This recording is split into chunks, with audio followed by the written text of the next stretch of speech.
Assalamualaikum warahmatullahi wabarakatuh. Perkenalkan, kami dari kelompok 2 akan mempresentasikan hasil diskusi kami yang berjudul Sampling Audit untuk pengujian pengendalian dan pengujian substantif atas transaksi. Sebelumnya, kami akan memperkenalkan diri terlebih dahulu. Perkenalkan, nama saya Dwi Yuliandriani dengan NIM 046. Selanjutnya, Muna Fitri Falahiyah dengan NIM 043. Angelica Vida Andariesta dengan NIM 201. Dan yang terakhir, Farhan Kurniawan dengan NIM 203. Oke, langsung saja materi yang pertama. Di sini saya akan menjelaskan apa itu sampel representatif.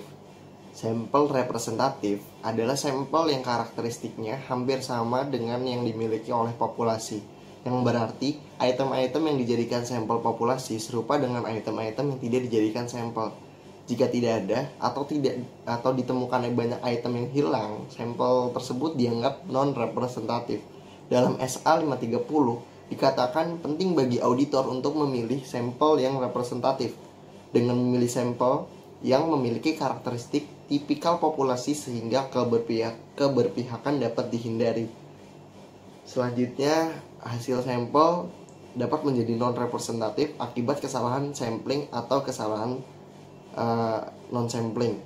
Resiko dari kedua jenis kesalahan yang terjadi tersebut disebut sebagai resiko non-sampling atau resiko sampling. Yang pertama, resiko non-sampling atau non-sampling risk adalah resiko bahwa pengujian audit tidak menemukan pengecualian yang ada di dalam sampel. Dalam SA 530 pun menjelaskan resiko non-sampling adalah resiko bahwa auditor mencapai suatu kesimpulan yang salah dengan alasan apapun yang tidak terkait dengan resiko sampling. Yang kedua ada resiko sampling atau sampling risk, adalah resiko bahwa auditor mencapai kesimpulan yang salah karena sampel populasi tidak representatif. Di sini auditor memiliki dua cara untuk mengendalikan resiko sampling. Cara pertama yaitu menyesuaikan ukuran sampel, dan yang cara kedua menggunakan metode pemilihan sampel yang tepat dari populasi. Selanjutnya, sampling statistik versus sampling non-statistik dan pemilihan sampel probabilistik versus non-probabilistik. Metode sampling audit dapat dibagi menjadi dua kategori utama, yaitu sampling statistik dan sampling non-statistik. Kategori tersebut serupa karena keduanya melibatkan tiga tahap. Tahap pertama perencanaan sampel, tahap kedua pemilihan sampel dan melakukan pengujian, dan tahap terakhir itu pengevaluasian hasil. Tujuan dari perencanaan sampel adalah memastikan bahwa pengujian audit dilakukan dengan cara yang memberikan resiko sampling yang diinginkan dan meminimalkan kemungkinan kesalahan non-sampling. Di SA 530 dikatakan sampling audit dapat diterapkan dengan menggunakan pendekatan sampling secara statistik atau non-statistik.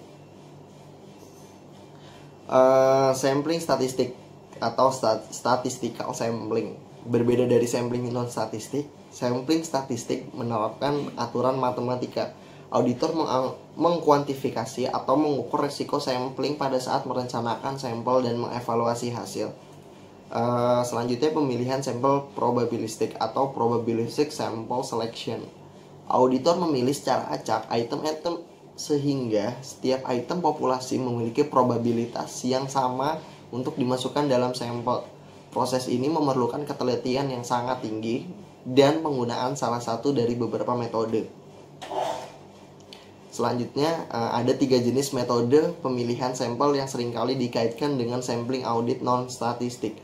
Ketiga metode itu bersifat non-probabilistik. Sementara itu ada 4 jenis metode pemilihan sampel yang seringkali dikaitkan dengan sampling audit statistik yang semuanya bersifat probabilistik. Yang pertama, metode pemilihan sampel non-probabilistik. Ada pemilihan sampel terarah, ada pemilihan sampel blok, ada pemilihan sampel sembarangan. Selanjutnya metode pemilihan sampel probabilistik. Yang pertama itu pemilihan sampel acak sederhana, pemilihan sampel sistematis, pemilihan sampel probabilistik yang proporsional dengan ukuran, dan yang keempat, yang terakhir itu ada pemilihan sampel bertahap. Selanjutnya metode pemilihan sampel sampel probabilistik. Sampel statistik mengharuskan sampel probabilistik mengatur resiko sampling. Untuk sampel probabilistik, auditor tidak menggunakan pertimbangan mengenai item atau pos sampel mana yang akan dipilih, kecuali dalam memilih mana dari 4 metode pemilihan yang akan digunakan. 4 metode tersebut ada sampel acak sederhana, ada sampel acak sistematik atau systematic sampling, yang ketiga ada metode sampel berstrata atau stratified sampling, dan yang terakhir sampel berkelompok atau cluster sampling. Itu aja penjelasan dari saya. Selanjutnya materi akan dijelaskan oleh teman saya. Terima kasih.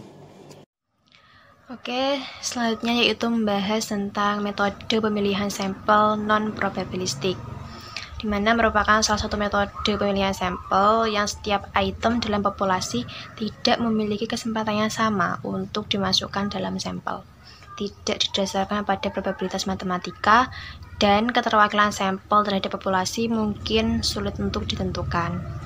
Nah, hal ini berbeda dengan metode probabilistik yang telah dijelaskan sebelumnya. Kalau pada metode probabilistik itu dipilih secara acak, sehingga setiap sampel dalam populasi tersebut memiliki kesempatan yang sama untuk dipilih menjadi sampel. Sedangkan kalau di metode non-probabilistik ini tidak ada aturan khusus dalam mencari atau memilih sampel, namun hanya berdasarkan pada pertimbangan profesional seorang auditor. Lalu metode ini dibagi menjadi 2 jenis. Yang pertama yaitu pemilihan sampel sembarangan atau haphazard sample selection. Dalam pemilihan ini, seorang auditor akan memilih item tanpa memandang ukurannya, sumber, atau karakteristik lainnya yang membedakan. Dalam SA 530 tentang sampling audit disebutkan bahwa pemilihan sembarangan yang di dalamnya auditor melakukan pemilihan sampel tanpa melalui suatu teknik yang terstruktur. Meskipun tidak menggunakan suatu teknik yang terstruktur, auditor wajib menghindari keberpihakan yang disengaja atau yang dapat diprediksi. Sehingga walaupun namanya pemilihan sampel sembarangan, namun seorang auditor tetap harus memperhatikan profesional auditnya dalam melakukan tugasnya, sehingga tidak melakukan kecurangan yang secara disengaja dalam memilih sampel. Lalu untuk jenis yang kedua yaitu ada pemilihan sampel block atau block sample selection, di mana seorang auditor memilih pos pertama dalam satu blok dan untuk sisanya akan dipilih secara berurutan. Dalam SA 530 tentang sampling audit dinyatakan bahwa pemilihan secara blok melibatkan pemilihan suatu blok yang tersusun atas unsur-unsur yang letaknya berdekatan dalam populasi. Nah, dalam pemilihan sampel blok ini hanya dapat diterima jika jumlah blok yang digunakan itu masuk akal. Lalu sampling untuk tingkat pengecualian. Sebelumnya, sebenarnya apa sih tujuan pengendalian dan pengujian substantif atas transaksi itu? Tujuannya adalah untuk menguji apakah pengendalian yang dilakukan oleh perusahaan itu telah berjalan dengan efektif, telah berjalan dengan lancar ataukah belum. Nah, selain itu juga untuk menguji apakah tingkat kesalahan moneter yang berada di dalam perusahaan itu bersifat material ataukah tidak, bisa ditoleransi ataukah tidak. Nah, untuk jenis pengujian pengecualiannya itu ada 3 jenis yang menjadi perhatian oleh auditor. Yang pertama yaitu penyimpangan atau deviasi dari pengendalian yang ditetapkan klien. Yang kedua, salah saji moneter dalam populasi data transaksi. Dan yang ketiga, salah saji moneter dalam populasi rincian saldo akun. Untuk 2 jenis pengecualian yang pertama itu berkaitan dengan transaksi, sehingga auditor melakukan extensive sampling audit yang mengukur tingkat pengecualian. Sedangkan untuk jenis yang ketiga itu berkaitan dengan saldo akun, maka seorang auditor akan terlebih dahulu mengestimasi jumlah saldo, jumlah dolar untuk mengetahui apakah ada salah saji yang bersifat material. Nah, terdapat dua istilah dalam hal ini, yaitu kesalahan sampling dan resiko sampling. Kesalahan sampling dalam hal ini diartikan sebagai perbedaan tingkat pengecualian sampel dengan tingkat pengecualian populasi aktual atau populasi yang sebenarnya. Kemudian, resiko sampling diartikan sebagai auditor memperhatikan baik estimasi kesalahan sampling maupun reliabilitas estimasi tersebut. Dalam SA 530 tentang sampling audit, dijelaskan mengenai resiko sampling merupakan resiko bahwa kesimpulan auditor yang didasarkan pada suatu sampel dapat berbeda dengan kesimpulan jika prosedur audit yang sama diterapkan pada keseluruhan populasi. Oke, materi selanjutnya yaitu aplikasi sampling audit non-statistik. Aplikasi sampling audit non-statistik dalam menguji transaksi menyangkut deviasi pengendalian dan salah saji moneter. Dalam menerapkan aplikasi ini, auditor menggunakan 14 langkah yang telah dirancang dengan baik untuk menerapkan sampling audit pada pengujian pengendalian dan pengujian substantif atas transaksi. Langkah-langkah dalam sampling audit non-statistik terbagi menjadi 3 tahapan. Tahapan yang pertama yaitu merencanakan sampel. Tahapan yang kedua yaitu memilih sampel dan melaksanakan prosedur audit. Dan tahapan yang ketiga yaitu mengevaluasi hasil. Oke, kita akan membahas yang pertama yaitu merencanakan sampel. Di dalam merencanakan sampel sendiri ada 9 tahapan yang harus dilalui. Yang pertama yaitu menyatakan tujuan pengujian audit. Berdasarkan standar auditing 530 yang nomor 6 menyatakan bahwa ketika merencanakan suatu sampel audit, auditor harus mempertimbangkan tujuan prosedur audit dan karakteristik populasi yang menjadi sumber suatu sampel yang akan diambil. Dalam menyatakan tujuan dari pengujian harus dinyatakan dalam siklus transaksi yang sedang diuji.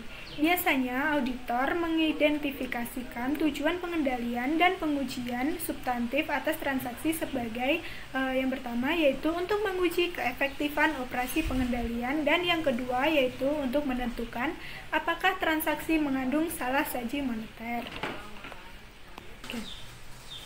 Yang kedua yaitu memutuskan apakah sampling audit dapat diterapkan.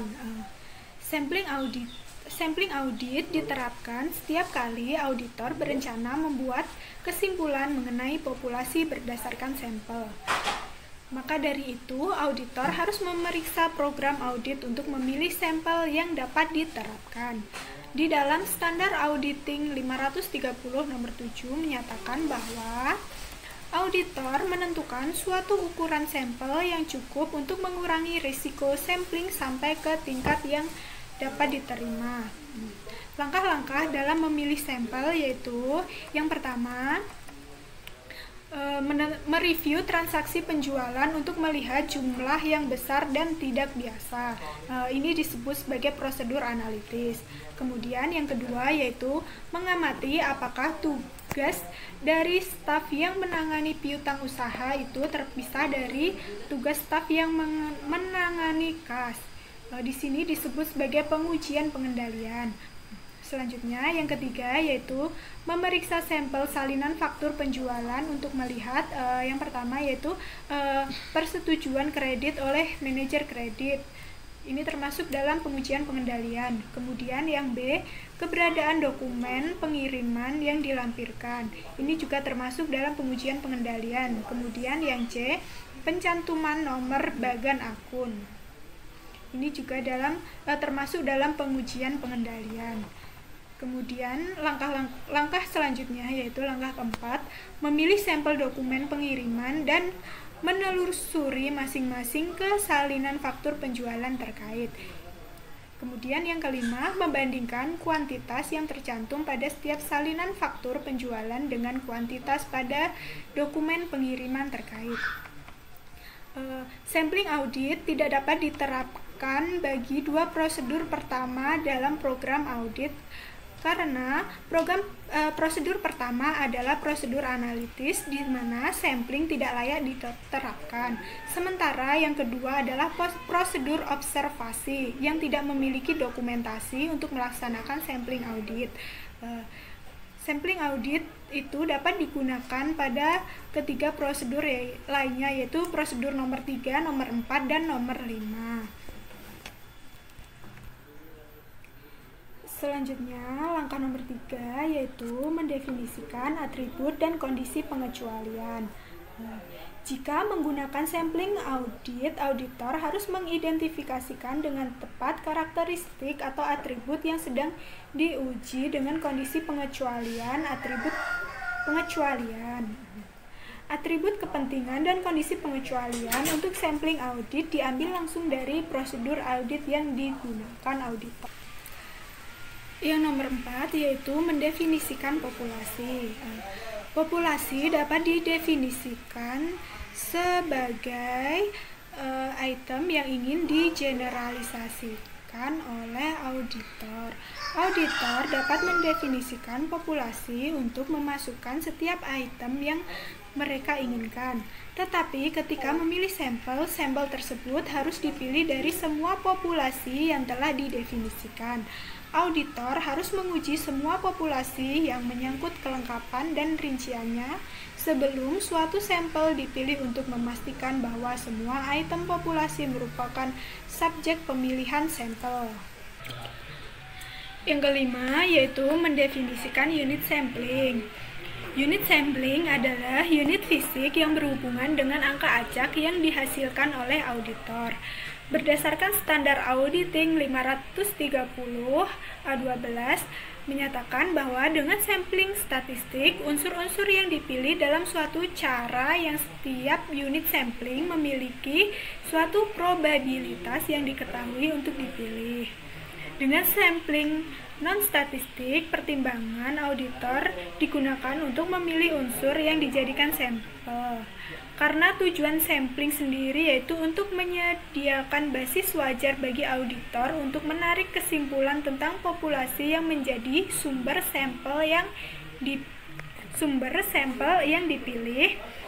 Penting bagi auditor untuk memilih sampel representatif dan memilih unsur sampel yang memiliki karakteristik tipikal populasi sehingga keberpihakan dapat dihindari. Jadi, sangatlah bermanfaat untuk memikirkan unit sampling sebagai titik awal untuk menentukan pengujian audit. Nomor 6 yaitu menetapkan tingkat pengecualian yang dapat ditoleransi. Di dalam standar auditing 530/A18, auditor diisyaratkan untuk memproyeksikan kesalahan penyajian untuk suatu populasi untuk mendapatkan pemahaman yang menyeluruh tentang skala kesalahan penyajian. Namun, proyeksi ini tidak cukup untuk menentukan suatu jumlah yang harus disesuaikan. Maka dari itu, auditor dapat menetapkan tingkat pengecualian yang dapat ditoleransi atau Tolerable Exception Rate atau TER. Untuk setiap atribut memerlukan pertimbangan profesional auditor. TER merupakan tingkat pengecualian tertinggi yang akan diizinkan auditor dalam pengendalian yang sedang diuji dan masih bersedia untuk menyimpulkan bahwa pengendalian itu telah berjalan efektif. Yang selanjutnya nomor 7 yaitu menetapkan risiko yang dapat diterima atas ketergantungan yang terlalu tinggi. Resiko ketergantungan yang terlalu tinggi atau disebut dengan overreliance adalah resiko auditor yang akan menyimpulkan bahwa pengendalian jauh lebih efektif daripada yang sebenarnya. Sedangkan resiko ketergantungan yang terlalu rendah atau underreliance adalah resiko auditor yang akan menyimpulkan secara salah bahwa pengendalian kurang efektif dibanding yang sebenarnya. Kesimpulan yang salah bahwa pengendalian berjalan tidak efektif dapat menyebabkan peningkatan penilaian resiko pengendalian dan pengujian substantif yang sia-sia. Dan sebaliknya, ketergantungan yang terlalu tinggi pada pengendalian yang tidak efektif akan menyebabkan pengurangan pengujian substantif yang tidak tepat. Langkah yang kedelapan yaitu mengestimasi tingkat pengecualian populasi. Biasanya di sini auditor membuat estimasi ini berdasarkan pengalaman sebelumnya dan dengan klien dan menilai resiko inheren yang mempertimbangkan hasil pengujian pengendalian dan pengujian substantif atas transaksi, prosedur analitis yang telah dilaksanakan. Ukuran sampel yang direncanakan akan meningkat apabila jumlah salah saji yang diharapkan dalam populasi toleransi. Sebagai contohnya, jika tingkat penyimpanan diperkirakan sangat tinggi, auditor biasanya tidak akan melakukan pengujian pengendalian. Demikian pula dalam pengujian rinci, auditor akan melakukan suatu penilaian tingkat kesalahan penyajian yang diperkirakan terjadi dalam populasi. Jika kesalahan penyajian yang diperkirakan tinggi, maka pemeriksaan 100% atas unsur tersebut atau pengembalian sampel dalam jumlah besar untuk diperiksa mungkin merupakan hal yang tepat ketika melaksanakan pengujian yang rinci. Langkah yang terakhir dalam step ini yaitu menentukan ukuran sampel awal. Auditor harus terlebih dahulu membuat estimasi tingkat pengecualian populasi untuk merencanakan ukuran sampel yang sesuai. Jika menggunakan sampling non-statistik, auditor menentukan ukuran sampel awal dengan mempertimbangkan faktor-faktor yang telah kita bahas sejauh ini. Untuk membantu auditor membuat keputusan menyangkut ukuran sampel, auditor seringkali mengikuti pedoman yang yang dibuat oleh kantor akuntannya atau beberapa sumber lainnya. Berdasarkan standar auditing 530 A11, ukuran sampel dapat ditentukan melalui penerapan suatu formula yang berbasis statistik atau melalui pertimbangan profesional. Oke, materi selanjutnya akan disampaikan oleh teman saya. Terima kasih. Setelah merencanakan sampel, selanjutnya yaitu memilih sampel. Nah, tadi kan udah nih menentukan ukuran sampel awal yang akan digunakan dalam sampling audit. Nah, sekarang dalam memilih sampel, auditor harus memperhatikan dan harus memilih item-item dalam populasi untuk memasukkan sampel. Nah, auditor dalam memilih sampel ini dapat melakukan dua cara. Nah, cara yang pertama itu menggunakan metode probabilistik dan yang kedua menggunakan metode non-probabilistik. Nah, selain itu, auditor juga harus memperhatikan suatu hal. Hal apa sih yang harus diperhatikan oleh auditor itu? Nah, jadi auditor itu harus memperhatikan bahwa klien jangan sampai merubah sampel atau mengganti sampel. Jadi, auditor tidak boleh memberitahu kepada klien kalau auditor itu lagi mengaudit akun yang mana. Dan harus segera melakukan pengendalian sampel setelah menerima dokumen dari klien. Dan harus diingat, jangan sampai memberitahu nih klien kalau lagi nge-audit ini gitu. Nah, terus berdasarkan standar audit atau SA 530 A13 dalam metode pemilihan sampel itu ada 3. Nah, yang pertama itu ada pemilihan acak, yang kedua adalah pemilihan sistematis, dan yang ketiga adalah pemilihan sembarang atau haphazard selection. Nah, setelah memilih sampel, selanjutnya melaksanakan prosedur audit. Nah, di sini auditor memeriksa setiap item dalam sampel untuk menentukan apakah sampel tersebut konsisten dengan definisi atribut dan dengan mempertimbangkan catatan mengenai semua pengecualian yang ditemukan. Di sini nih, auditor harus menerapkan prosedur audit dengan tepat pada setiap item. Kenapa? Tujuannya untuk mengetahui apakah ada salah saji dalam item tersebut atau tidak. Jadi harus menerapkan prosedur audit yang tepat. Selanjutnya, mengevaluasi sampel. Dalam mengevaluasi sampel terdapat 3 tahap. Yang pertama, menggeneralisasi dari sampel ke populasi. Yang kedua, menganalisis pengecualian. Dan yang ketiga, memutuskan akseptabilitas populasi. Nah, kita akan bahas dari yang pertama, menggeneralisasi dari sampel ke populasi. Ketika mengevaluasi sampel untuk pengujian pengendalian dan pengujian substantif atas transaksi, auditor harus mengevaluasi risiko sampling. Nah, dalam sampling non-statistik ini sendiri, risiko tidak dapat diukur secara langsung. Wah, terus gimana nih? Nah, ada caranya. Caranya, evaluasi risiko sampling dengan mengurangi tingkat pengecualian sampel atau SER atau Sample Exception Rate dan tingkat pengecualian populasi yang sebenarnya dapat diterima gitu. Terus yang kedua, menganalisis pengecualian.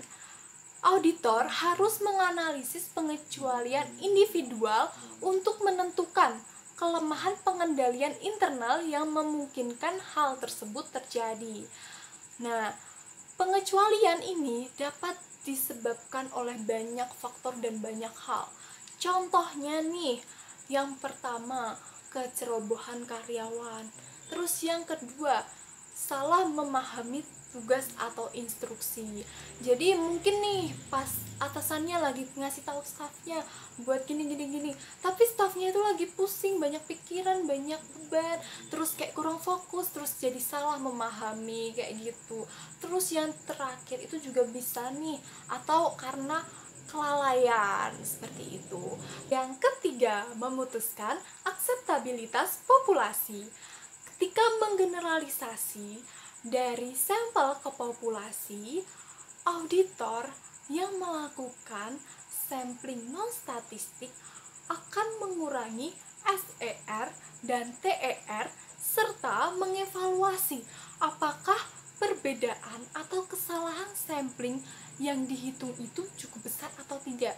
Nah, jika perbedaannya besar, pengendalian yang sedang diuji dapat digunakan untuk mengurangi penilaian resiko pengendalian seperti yang direncanakan dengan asumsi analisis yang cermat atas pengecualian tidak mengindikasikan kemungkinan adanya masalah pengendalian internal lainnya yang signifikan. Seperti itu. Lalu selanjutnya yaitu tentang sampling audit statistik, di mana sampling ini menerapkan aturan matematika. Auditor dapat mengkuantifikasi atau mengukur resiko sampling dalam merencanakan sampel karena berbentuk aturan matematika sehingga seorang auditor itu bisa mengukurnya.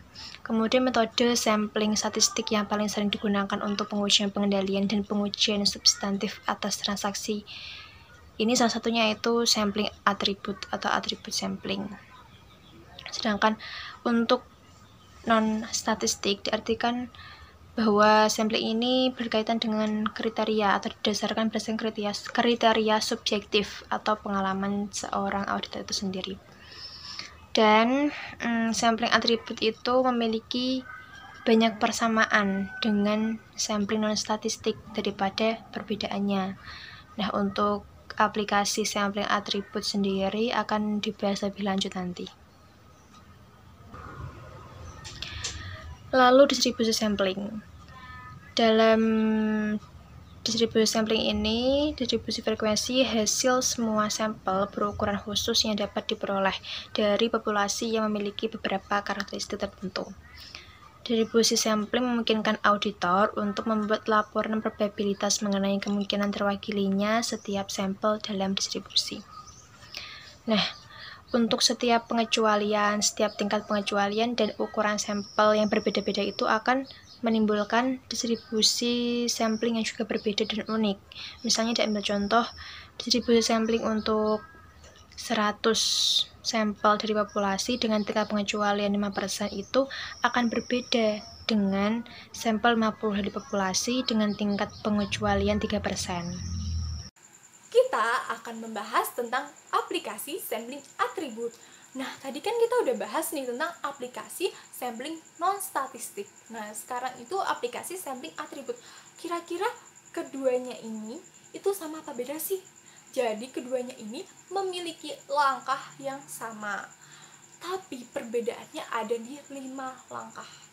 Pada saat yang pertama itu menetapkan ARO, yang kedua menentukan ukuran sampel awal, yang ketiga memilih sampel, yang keempat menggeneralisasi dari sampel ke populasi, dan yang terakhir memutuskan akseptabilitas populasi. Jadi 5 langkah ini itu yang memiliki perbedaan antara non-statistik dan atribut.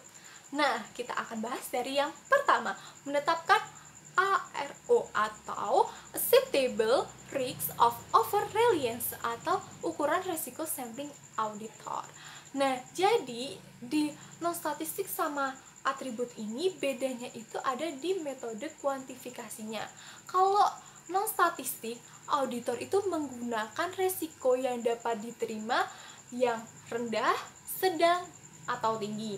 Sedangkan di atribut ini, auditor membebankan suatu jumlah tertentu seperti 10% maupun 5% gitu. Terus auditor harus mengevaluasi hasil tersebut secara statistik seperti itu. Terus yang kedua, menentukan ukuran sampel awal. Nih, dalam non-statistik, auditor memakai pertimbangan profesional tanpa menggunakan metode statistik gitu. Terus dalam atribut ini, dalam sampling atribut ini, auditor memakai program komputer atau tabel yang merupakan pengembangan dari rumus-rumus statistik. Jadi ada rumus statistik nih dikembangkan dalam tabel. Nah, itu menggunakan itu atau program komputer gitu. Terus yang ketiga, memilih sampel. Dalam memilih sampel ini, di metode atribut ini ada persyaratannya. Jadi persyaratan antara atribut sama non statistik ini beda. Kalau di atribut itu syaratnya metode probabilistik tuh harus digunakan untuk sampling statistik gitu. Terus baik sampling acak sederhana maupun sampling sistematis itu digunakan pada sampling atribut seperti itu. Terus kalau di yang non statistik itu bisa menggunakan metode probabilistik maupun non probabilistik gitu. Jadi bisa memilih nih gitu. Yang keempat, menggeneralisasi sampel ke populasi. Nah, dalam sampling atribut ini, auditor menghitung batas ketepatan atas CUR dengan ARO tertentu yang menggunakan program komputer atau menggunakan tabel yang dikembangkan dari rumus statistik. Terus yang kelima ada memutuskan akseptabilitas populasi. Dalam metode atau sampling atribut ini, itu membandingkan antara CUR dan TER bagi setiap atribut. Sedangkan dalam non-statistik, itu auditor mengurangi SER dengan TER dan mengevaluasi apakah perbedaan atau kesalahan sampling yang dihitung itu cukup besar gitu. Jadi tadi ada 5 langkah yang beda antara metode non-statistik dan dalam aplikasi non-statistik dan aplikasi sampling atribut. Seperti itu.